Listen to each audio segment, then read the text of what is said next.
கேட்பவர் மதிமயக்கும் இசை பாடும் கலைவாணி இதை கேட்டவர் மதிமயங்குகள் யாழே கனிவோடு இசை பாடும் கலைவாணியே இதை கேட்பவர் மதிமயங்கும்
ஆயக்கலை 64 மிகவும் சிறந்த கலை இந்த நாடகக்கலை. இந்த நாடகக்கலையை நாங்கள் அனைவரும் கருதி கொண்டு எனது வழிகளை தொடர்ந்து நடத்திக் கொண்டு வருகின்றோம். நாங்கள் நடத்தவரை நாடகத்திலே பல குற்றம் குறைந்த போதிலும் தாங்கள் உலக தவறு செய்தால் எவ்வாறு மன்னிக்கிறீர்களோ அதுபோல எங்களை மன்னித்து காலை கதிரவன் உதயமாக முன்பு ஸ்ரீ முத்தாள பரமேஸ்வரி இந்த நாடகத்தை நான் நடிக்க வந்திருக்கின்றோம். ஆனாலும் நான் யார், எதற்காக வந்தேன், ஏன் வந்தேன் என்று விளக்காக எடுத்திருக்கின்றேன். ஆனால் வீர மகேந்திரபுரி பட்டணத்தை சார்ந்த விஜயமாநகரம், இந்த விஜயமாநகரத்தை சேர்ந்த சேராமர் கிராமன், இந்த சேராமர் கிராமத்தில் வாழ்ந்து வருகின்றேன். செட்டியார் குலத்தில் பிறக்கப்பட்டவனான். என்னுடைய தந்தை ராமசாமி செட்டியாருக்கும் ராமாய புட்டிக்கும் நான் மகனாக பிறந்து முத்து வயிறும் வைடூரியம் தங்க வெள்ளி ஐம்பது சொல்லக்கூடிய அத்தனை சொத்துக்கு சொந்தக்காரனாக சீமான் போல் வந்து வருகின்றேன். என் பெயரும் மாணிக்கம். ஆனால் முத்து வயிறும் வைடூரியம் அனைத்து பொருள்களும் என்னுடைய கருத்தில் இருப்பதனால் என்னுடைய இடத்தினால் என்று முத்து மாணிக்க செட்டியார் என்று அழைப்பார்கள். ஆனால் என்னுடைய மாமனர்கள் துளசி அம்மன் மனம் முடித்து நீண்ட நாளங்கள் ஆகிறது, வெகு நாட்கள் ஆகிறது. என்னுடைய மாமனர்கள் துளசி அம்மன் மனம் முடித்து வெகு நாட்கள் ஆகிறது. வெகு நாட்கள் ஆகியும் கடவுள் கொடுக்கப்பட்ட செல்வங்களோ 16 செல்வம். அந்த 16 செல்வத்திலே கடவுள் எனக்கு கொடுத்த செல்வம் 15. முத்து வைரம் வைடூரியம் தங்க வெள்ளி சொட்டு சுகம் மாட மாளிகை பண்புரை இத்தனை சொத்துகள் இருந்த போதிலும் ஆனால் ஒரு செல்வம் கொடுக்கவில்லை. 16 செல்வத்திலே ஒரு செல்வம் மலை செல்வம். அந்த மலை செல்வம் கடவுள் எனக்கு கொடுக்கவில்லை. இருந்தாலும் கல்லை கண்ணாடும் கடவுளே லஞ்சமண்ட கையெழுத்து நான் வணங்கி வருகின்றேன். ஆலயம் எங்க இருக்காங்களா என்று ஆண்டவனை துதித்து வருகின்றேன். ஆனால் நான் கடவுளை நம்புகிறேன், கடவுளை நம்பினால் கைவிடாது என்று எண்ணத்தோடு நான் வாழ்ந்து வருகின்றேன். வியாபாரத்துக்கு வந்தேன், வெகு நாட்கள் ஆகிறது. குறிப்பாக இன்று என் மனைவியை வீட்டிலே விட்டுவிட்டு வியாபாரத்துக்கு வந்து 6 மாத காலம் ஆகிறது. 6 மாதம் என்னுடைய மனைவி இல்லை, என்னுடைய மனைவி. ஆனால் என்னுடைய மனைவி துளசி அம்மனை நான் வீட்டிலே விட்டுவிட்டு வியாபாரத்திற்கு இந்த 6 மாத காலம் ஆகிறது. 6 மாத காலம் படிந்து என்னுடைய வீட்டிலே விட்டுவிட்டு வியாபாரத்துக்கு வந்து மனைவி எங்க போச்சு? மனைவியை வீட்டில விட்டுருந்தாங்க. வீட்டுல இருக்கட்டும். மனைவி இருக்கும்போது நீங்க ஏன் வீட்டுல விட்டிய? ஐயா இல்லப்பா, உங்களுக்கு புரியுற மாதிரி சொல்றேன். என்னுடைய மனைவினா என்னுடைய பொண்டாட்டி. என் பொண்டாட்டியை வீட்டில இருக்கட்டும், நான் வெளிநாடுகள் நாடுகளுக்கு நான் சென்று பொன்பொருள் திரவியம் நான் தேடி வருவது வழக்கம். வழக்கம் போல் வியாபாரத்துக்கு வந்தேன். வியாபாரம் முடிந்து நன்றாக வியாபாரம் நன்றாக இருந்தது. எனக்கு எந்த கவலை இல்லை. ஆனாலும் வியாபாரம் முடிந்து அயரும் போது அப்பொழுது என்னுடைய மனைவி வந்தது.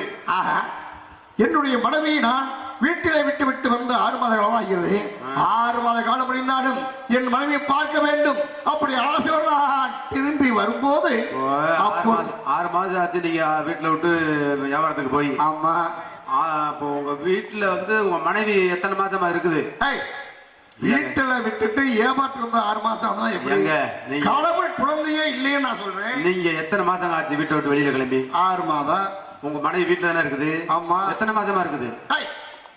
அப்படி இல்லை, 6 மாதம் நான் வெளியில வந்து விட்டேன். மனைவி வீட்டிலே பத்திரமாக அங்குள்ள சில வேலைகள் செய்து கொண்டு வாழ்ந்து கொண்டிருக்கிறார். நீங்க வெளியில வந்ததுல இருந்து எத்தனை மாசமா இருக்குது உங்க மனைவி வீட்டுல? பேச முடியாது, அது முடியாது, பேச முடியாது. நான் வரும் வழியிலே இது இனத்தர்களால் கேட்டார்கள். அடே முத்துமாணிக்க செட்டியாரே, அயராமல் பாடுபட்டு சேகரித்து வைக்க சொத்து, இந்த சொத்து எதற்காக நீ பாடுபட்டு சேகரிக்கின்றாய்? அடே நீ யார்? நீயோ துஷ்டமானவன், நீயோ துரோகி, நீயோ கண்டன், நீயோ கருமி, நீயோ பாவி. பாவி என்று இனத்தர்களாக என்னை மண்டதை விட்டு பின்பதாக பேசினார்கள். உண்மையான அதை நான் பொறுக்காமல் நான் பொருட்படுத்தவில்லை. என்னை பாட்டு 8 பேர் பேசிக் கொண்டே இருக்கிறேன். சொன்னா ஏன் பொருட்படுத்துறீங்க? பொருட்படுத்தாமல் என்ற ஒரு நாள் நான் வணங்கக்கூடிய தெய்வம் என்னை கைவிடாது என்ற நம்பிக்கை நான் வந்தேன். வறுமொழியிலே இப்படி இனத்தர்கள் பேசினார்கள். அதை நான் பொருட்படுத்தாமல் வந்தேன். வறுமொழியில் மீண்டும் முழு குழந்தை, அழகான குழந்தை, அதுவும் ஆண் குழந்தை. அந்த குழந்தை தவந்து வந்தது. அந்த குழந்தையை பார்த்ததும் அந்த குழந்தை மீது எனக்கு ஆசை வந்து அந்த தவந்து வந்த குழந்தை என் கரத்திலே இருந்து முத்தமிட்டு கொஞ்சினேன். அப்படி முத்தமிட்டு கொஞ்சிய போது அந்த குழந்தை பட்ட தாய் தந்த என்னை பாட்டி கேட்டான். அரே முத்துமாணிக்க கேட்கிறே, யார்? எப்படிப்பட்டவன்? இந்த குழந்தையை நீ தொட்டு தூக்கி விட்டியடா பாரு. நீயோ மலர், நீயோ துஷ்டன், நீயோ துரோகன், இப்படிப்பட்ட ஆவி என் குழந்தையை தொட்டு தூக்கி விட்டியடா. உன்னை போய் என் குழந்தை ஆகிவிடுவானா? அப்படியெல்லாம் பேசினார். எப்படி தெரியுமா? அப்படி பிள்ளையில்லா பாவி என்று, பாவி என்று பெருமாவி ஏற்றினாரு, ஏற்றினாரு. பிள்ளையில்லா பாவி என்று, பாவி என்று இல்லை பெருமாவி பேசினார்கள், பேசினார்கள். மக்களில்லா பாவி என்று, பாவி என்று பெருமாவி ஏற்றினாரு, ஏற்றினாரு. மக்களில்லா பாவி என்று, பாவி என்று இல்லை பாவாவி ஏசினார்கள், பேசினார்கள். குழந்தையில்லா பாவி என்று, பாவி என்று பொறுப்பாவி ஏற்றினாரு, பேசினாரு. குழந்தையில்லா பாவி என்று, பாவி என்று இல்லை கொடுபாவி என்று இல்லை ஏசினார்கள். பிள்ளையில்லா பாவி என்று, பாவி என்று என்னை பெரும்பாவி ஏற்றினாரு, பேசினாரு. ஐயா பாவி என்று, பாவி என்று இல்லை பெருபாவி ஏசினார்கள், பேசினார்கள். நகதியற்ற பாவி என்று, பாவி என்று என்னை நாளிதமாய் ஏற்றினாரு, பேசினாரு. ஆதியற்ற பாவி என்று, பாவி என்று இல்லை ஆடெல்லாம் பேசினார்கள், பேசினார்கள். இப்படித்தான் அரே நீயோ பிள்ளையிலா பெரும்பாவி, மக்களிலா மாம்பாவி, குழந்தையிலா கொடும்பாவி. இந்த பாவி நீ செத்து விட்டால் உனக்கெல்லாம் நேர்வது கொல்லி வைப்பது. நீயோ கொல்லி வைக்க அழாத நாயே, நீயோ நாடியட்டவன். இந்த நாடியட்ட பாவிக்கு எதற்கு இவ்வளவு ஆசை?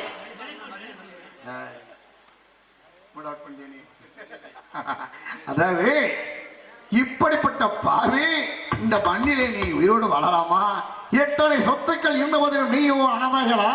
நீயோ சொத்து விட்டால் உனக்கு அழுவதற்கு யார் இருக்கிறார்? ஏன் நீ உயிரோடு வாழ்கிறாய்? இப்படியெல்லாம் ஏற்றினார்கள். அன்றை ஏற்று பேற்று அதை கேட்டதும் அதே இடத்தில் என் உயிரை மடிக்கலாம் நான் எண்ணினேன். அப்படி எண்ணிய போது அப்போதுதான் ஏவர்த்துக்கு உந்தத்தில் நான் ஒருபடி இறந்து விட்டாய். என் மனைவின் கெதி என்னாகும்? ஆகையால் கொஞ்சம் கெதி என்னாகும்.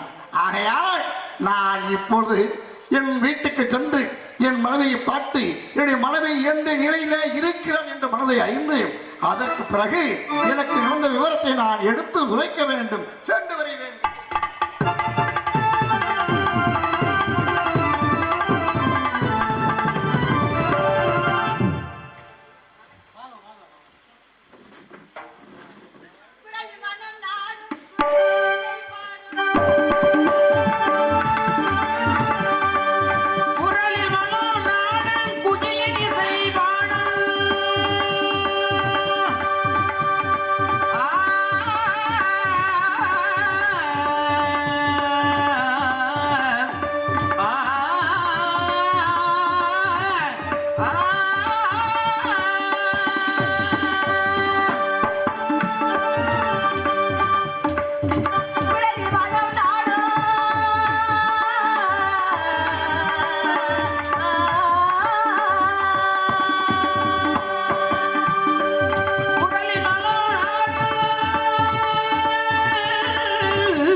வீர மகாந்திரி பட்டணம். என்னுடைய கணவர் வேறு முத்துமாணிக்க செட்டியார் சொல்லுவாங்க, எனது வேற துளசி அம்மான்னு சொல்லுவாங்க. அம்மா தாயே ஆதிபராசக்தி. அல்லும் பகலும் 60 நாள் உனக்கு விளக்கேற்றிக்கிட்டு இருக்கிறேன். எதுக்காக, என்ன காரணத்துக்காக? உலகத்திலேயே பெரியவர்கள் பார்த்துக்கு நிச்சயப்பட்டு கல்யாணம் பண்ணி வச்சாங்க. கல்யாணம் பண்ணி வச்சு வெகு நாள் ஆகிவிட்டது. இன்னொரு வரைக்கும் எனக்கு ஒரு புத்திர பாக்கியமே கிடையாது. ஏன், என்ன காரணம்? பிச்சைக்கு வந்தவங்களை பிஞ்சம் பண்ணு சொன்னா, அன்னம்னு கேட்டவங்களை தள்ளி போட்டு சொன்னா, உலகத்திலேயே பெண்ணாகப்பட்டவங்களுக்கு ஒரு புத்திர பாக்கியம். அந்த புத்திர பாக்கியம் இருந்தா அந்த உலகத்துல வாழலாம். அம்மா துளசி அம்மா, உனக்கு எத்தனை குழந்தைங்க, எத்தனை ஆண் குழந்தை, எத்தனை பெண் குழந்தைன்னு கேட்கிறாங்க. எல்லாரும் போல எனக்கு அந்த ஆண் குழந்தை பெண் குழந்தைன்னு சொல்ல முடியல. ஏன், என்ன காரணம்? ஒன்றையவே நம்பி அண்ணும் பகலும் தரு எடுக்கிறேன். அதுக்காகவா பிச்சைக்கு வந்தவங்களை பின்ன போட்டு சொன்னா, என்னை பார்க்கிறவங்களாம் பிள்ளை இல்லாத பெரும்பாவி, மக்கள் இல்ல மாபாவி, இவளே ஒரு மலடி மலடி மலடி மலடினே கேட்கிறாங்க. ஏன் தாயே, நான் அப்படி என்ன பாவம் செஞ்சேன், அப்படி என்ன கொடுமை செஞ்சேன்? அப்ப கூட நினைச்சனே, நீ என்னுடைய வயிற்றுல வந்து குழந்தைய பிறக்க கூடாதா? நான் அந்த குழந்தைய தூக்கி கொஞ்ச கூடாதா? என்னுடைய கணவர் அந்த குழந்தைய கொஞ்ச கூடாதுன்னா என்னுடைய ஆசை. என்னுடைய கணவர் வெளிநாடு சென்று 6 மாச காலம் ஆகிவிட்டது. இன்னைக்கு என்னுடைய கணவர் வீட்டுக்கு வர்ற நாள். அவரை பார்த்து நான் சந்தோஷப்படுறதா வேதனைப்படுறதா எதுக்குமே தெரியாம இருக்கிறேன். என்னதான் இருந்தாலும் இவ்வளவு நாள் சென்று வர்ற கணவரோட எப்பவும் போல சந்தோஷமா இருக்கணும், சந்தோஷமா ஆடணும் பாடணுங்கிற சந்தோஷம் நிறைய இருக்குது. அதனால என்னுடைய கணவர் வர்ற வரை இங்கே துளசி அம்மாள் அவர்களுக்கும் செல்வி அவர்களுக்கு விழா கட்டி வருவாங்க. பொன்னாடி போட்டுகிறார்கள். எனக்கு பெண்ணாடு அடுத்தவங்களுக்கு 100 நன்றி அந்த வணக்கம். உந்த பெருமையை இந்த உலகத்தில் எடுத்து பாராட்ட என்ன பலனும் சொல்லடி நீயாத்தா. உந்த பெருமையை இந்த உலகத்தில் எடுத்து பாராட்ட என்ன பலனும் சொல்லடி நீயாத்தா. செல்லாத்தா செல்ல மாறியாத்தா, செல்லாத்தா செல்ல மாறியாத்தா, தெய்வாத்து அருவி நாடி நில்லாத்தா. கண்ணாத்தா கண்கள் காணாத்தா, கண்ணாத்தா கண்கள் காணாத்தா, இந்த கண்கள்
வாழை எடுத்துக்கிட்டு வாழை கறந்த வாழை எடுத்துக்கிட்டு பசு வாழை கறந்துக்கிட்டு கறந்த பாலை எடுத்துக்கிட்டு புத்திரியில ஊட்ட வந்த மாரியாத்தா புத்திரியில ஊட்ட வந்த மாரியாத்தா புத்திரியில ஊட்ட வந்த மாரியாத்தா நீ பாம்பா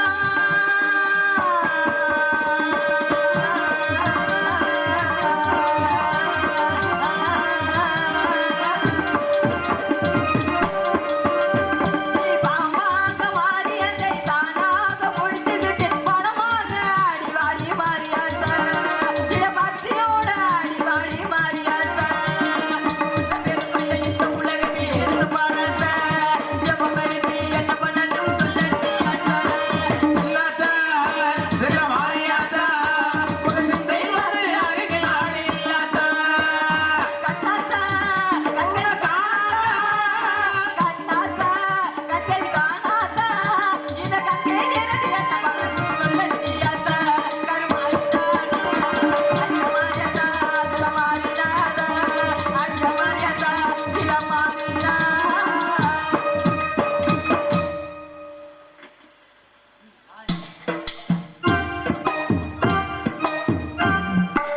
சாமி வணக்கம் ஆண்டவன் கிருபையாய் சென்ன நோனால் சிறப்பான புகழ்பெற்று வெற்றியோர் வாழ வேண்டும். துளசியம்மா, எப்படி இருக்கின்றாய்? நன்றாக இருக்கின்றாயா?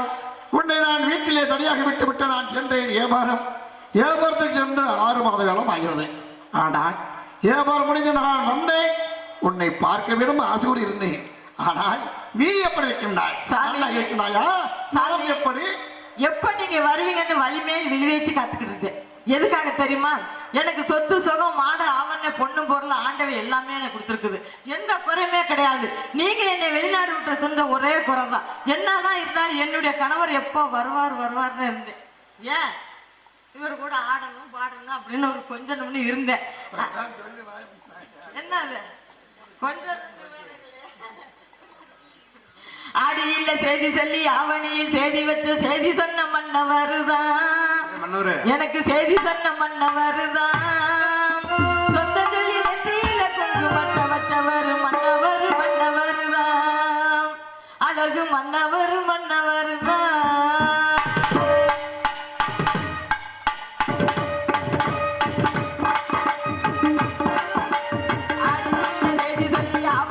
செய்தி வச்ச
துளசி அம்மா